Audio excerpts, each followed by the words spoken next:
So I want to turn my attention to our next speaker, and it's my distinct pleasure to introduce Dr. Ivan Borrello. Ivan is, if you look in your program, he's got a very long and distinguished career described there for you, so I'm not going to read the whole thing for you in detail. I'm just going to mention a couple of things, but he is the Associate Professor of Cellular and Molecular Medicine program at Johns Hopkins University.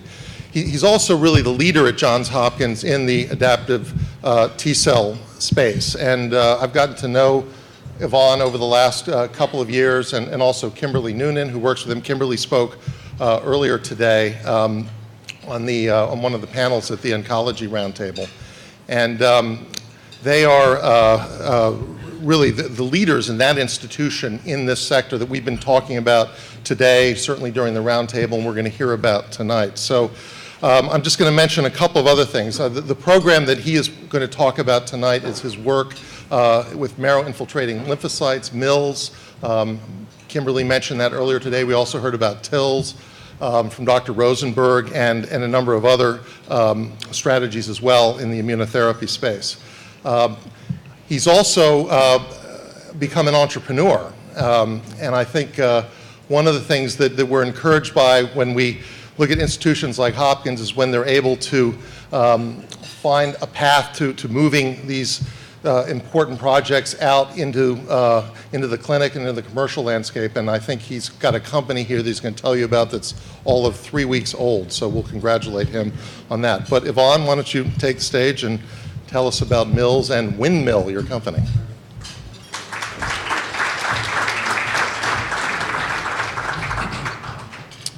Well, thank you, Maury, and thank all of you. I have a whole bunch of slides, but last night around 10 o'clock, I was sort of figuring out what to talk about, and I emailed Kim, and she said, well, why don't you make it more personal? And I think, I was not here this afternoon, unfortunately, but it sounds like you had a lot of good science, so I figured I'd probably talk a little bit about this from a more personal aspect. My introduction to oncology actually started when I was about 10 or 11 years old, when my sister was diagnosed with leukemia, and she was diagnosed because she was going to ballet classes, and the teacher basically told my mother, you know, she looks a little bit pale, you should probably get a blood test. And it turned out that she was diagnosed, so I'm not really clear whether it was AML or CML, but nevertheless, it was a disease that lasted for about 2 years.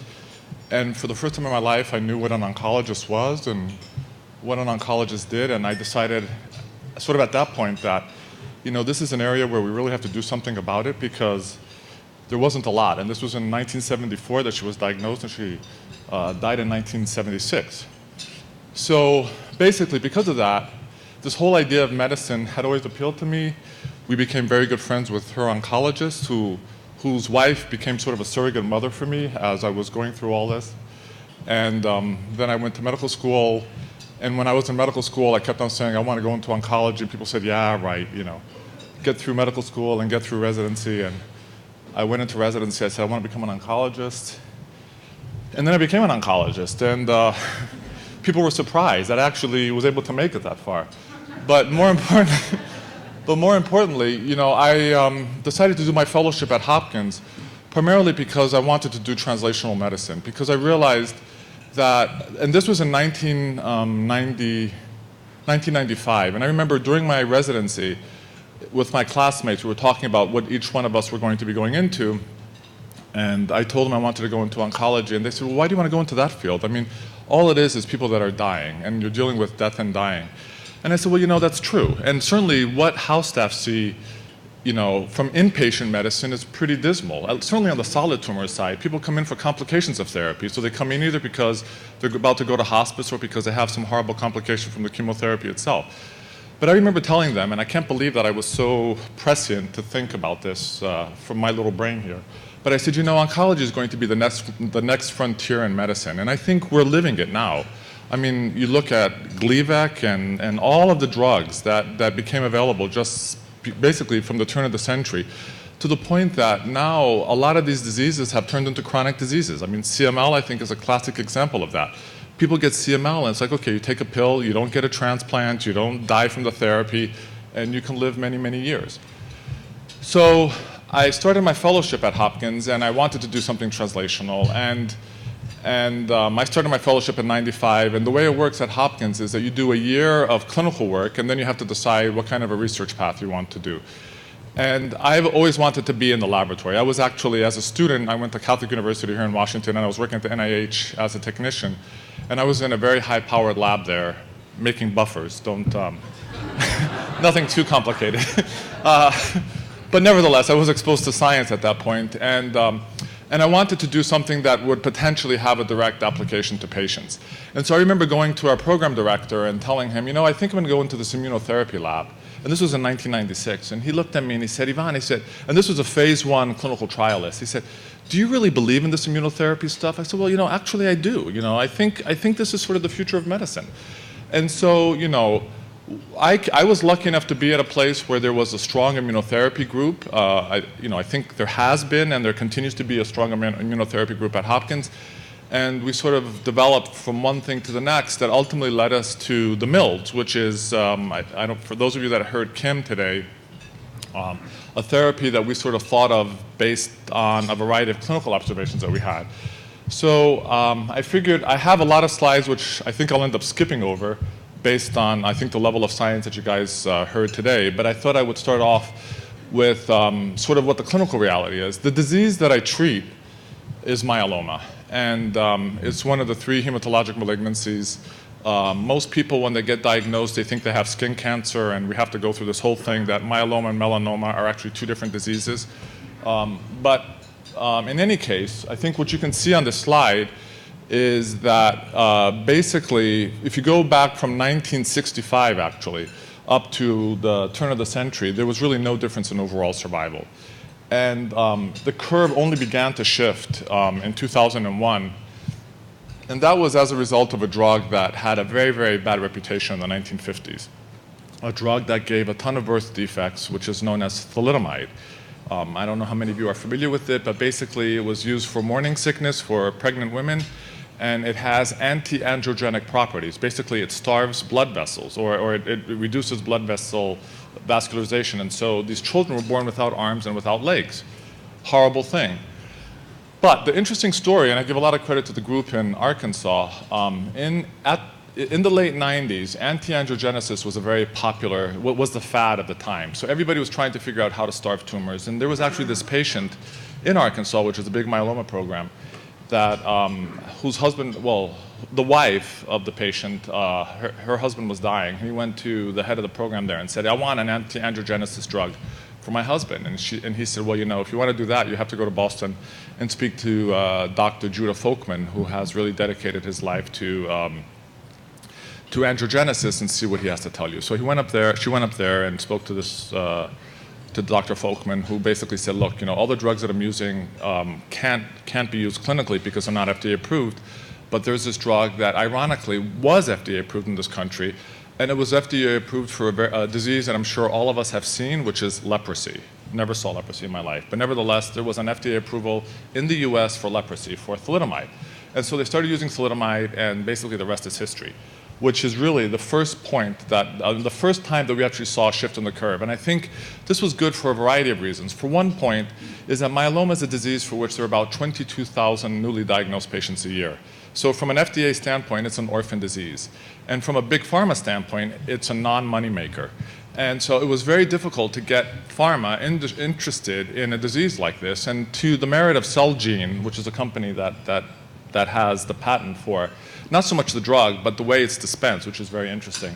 They basically proved that you could become economically viable going after an orphan disease like that. And more importantly, it led to this vast explosion of therapies that are now available in myeloma, to the point that in November of 2015, 3 new drugs were approved for myeloma. So we took a disease for which up until 2001, or let's say 1999, there were basically 3 therapies. And now we have so many drugs that I'm getting calls about how to sequence these drugs and how to combine them. So this went from a very boring disease to a very interesting disease, but still an incurable disease.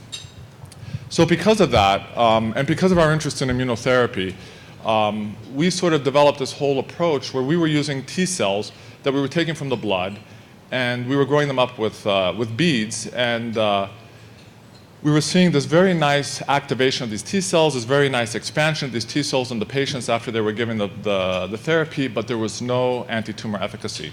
So Kim and I were talking about this, and we said, you know, look at all the amazing work that Steve Rosenberg has done with TILs, tumor-infiltrating lymphocytes, which it sounds like you guys heard about earlier this afternoon. The bone marrow is the site of tumor for myeloma and for a variety of other diseases. How about if we take the bone marrow and see if we can explore this therapeutically and basically expand these cells and use them therapeutically? So we call these cells MILs, marrow-infiltrating lymphocytes. And we have basically, since about 2003, after Kim turned down an internship on Capitol Hill, having completed her MPH, and decided to stick with me, and following that, there was a big discussion about why she needed psychotherapy, but that's basically, we've been working on this since then. And I want to share with you the reason we need better therapy in myeloma is really this guy right here. So this is an interesting story. So we had developed these MILs, and we had our first clinical trial, and the trial was supposed to enroll about 25 patients. And this guy, Joe, comes in, newly diagnosed. He lives in Northern Virginia. And normally, the way things used to work is that I would see all the new patients, and I had a nurse practitioner that would see all the follow-ups. But for whatever reason, that day I had 3 new patients, and normally I only see 2 per clinic. And I just grabbed the chart and I told her, listen, Amy, why don't you just go see this guy? Because I'm too busy, and then we'll talk about him. So she goes and sees this patient. I didn't open the chart, I didn't do anything. And she comes back and she says to me, you know, Ivan, it's a shame that this guy has myeloma. I said, what are you talking about? She said, because this is exactly the kind of guy that I would like to marry. So I said, oh. Well, that introduces a significant complex, and here they are. They eventually did get married. And ironically, he ended up being one of the last patients that went on our first MILS trial, and we collected his bone marrow right before he was diagnosed. And the criteria for going onto the trial was that he had to have at least a 50% reduction in his disease burden to be eligible for the trial. And normally people get there after about 4 or 6 cycles of therapy. And he was getting treated in Northern Virginia, and I was seeing him every 3 or 4 months. And his numbers just weren't going down. And I'm like, gosh, you know, what are we going to do? I mean, this guy was 38 years old, you know. My nurse practitioner was totally in love with him. I mean, this was a mess, you know. And ultimately, you know, we got him to transplant, barely making that 50% reduction that was important. And let me see where this isn't. Oh, whoop, whoop. And they went on and got married after multiple discussions. So I realized, although I barely passed psychiatry in medical school, I became also a psychotherapist, as did Kim. She was talking to Amy. I was talking to Joe about whether it was worth getting married or not getting married with, you know, with this disease. And obviously she knew what the implications of this disease was. But they ultimately had a few children, as you can probably see here. And so, you know, here they are, this happy family. For a person that was transplanted in 2008 and is not curative disease, and I think you'll hear later on tonight of a patient, Emily, who does have no evidence of leukemia. He does have evidence of myeloma, but his myeloma has just been sitting there. And I think, you know, myeloma is a very different disease from leukemia, and I'm not necessarily sure that we need to cure everybody, but certainly you know, these are the kinds of patients that make me feel that what we're doing in the lab and the lows I mean, there are many more lows than there are highs, but you know, something like this really makes a difference. And so we have really developed and have moved forward with the strategy of MILS, which we think offers some potential advantages over other therapies, such as CAR T cells and TILs that you've heard about. And so what I would like to talk to you a little bit about, and I actually put in many more slides, and I'll probably skip over a lot of them, but sort of the biology behind which we have developed this. So I didn't, All right, so I think, overall the benefits of immunotherapy is that it is a targeted therapy, and I think the appeal for a lot of patients is that it's a natural therapy.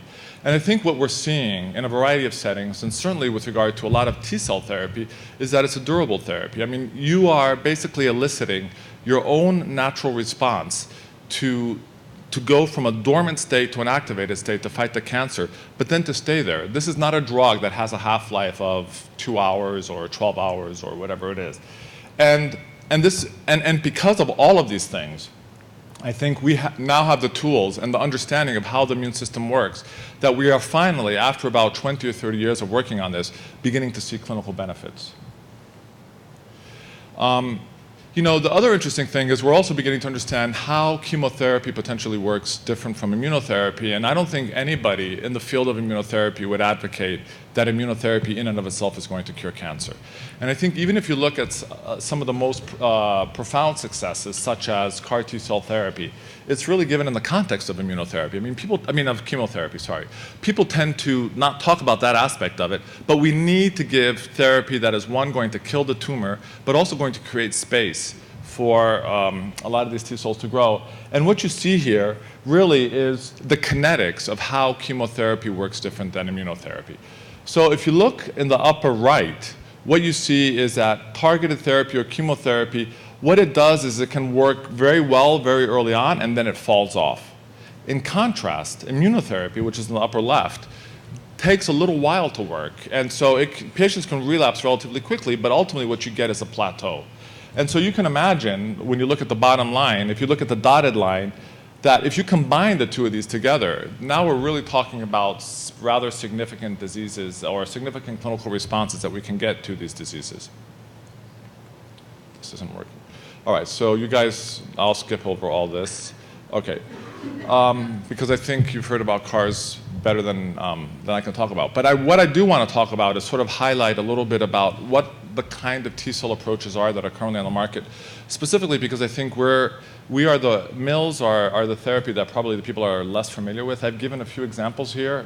CAR T-cells, the most profound example, certainly the most dramatic example has been T-cells targeting a protein called CD19. T-cell receptor modified T-cells, there has been work looking at a protein called NY-ESO-1, also known as a cancer testis antigen.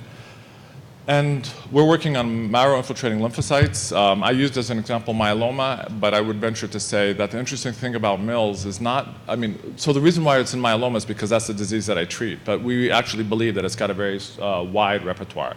So if you look on the second line, target, both CARs as well as TCRs target a specific protein, or in the case of a T-cell receptor, a specific peptide.